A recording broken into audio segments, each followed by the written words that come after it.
sais que le programme est quelque peu dense. Inauguration de la 6e édition d'Italir ce vendredi à la médiathèque Georges Brassens.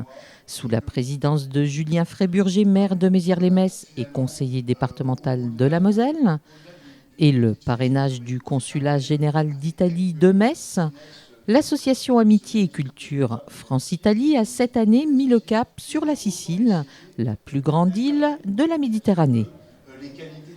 Alphonse Romano, président de la CFI, après avoir salué les nombreuses personnalités présentes, a ouvert cette semaine culturelle.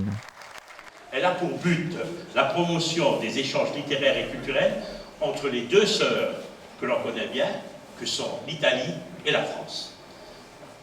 Cette année, c'est la 6e édition et c'est Sicile plurielle.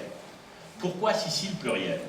Parce que nous entendons en ce moment souvent parler de murs, de grillages, pour éviter les exodes et le refus de l'autre. Alors que les amis et membres d'Italie veulent démontrer le contraire, que la mixité, le melting pot, ne peuvent qu'enrichir les cultures.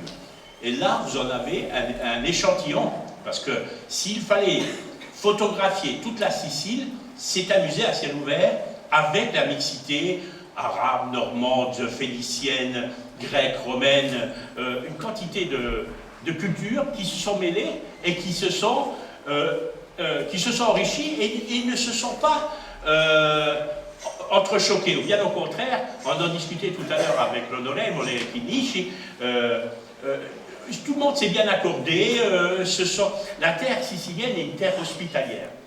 Une inauguration suivie d'une conférence présentée par Caterina Chinnici, fille du magistrat antimafia Rocco Chinnici, assassiné dans un attentat à la voiture piégée en juillet 1983.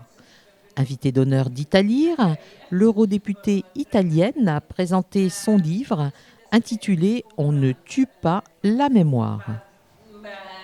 Une intervention qui s'est clôturée par une séance de dédicace.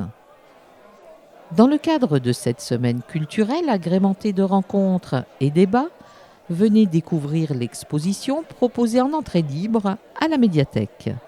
L'intégralité du programme d'Italir est disponible sur le site de la ville.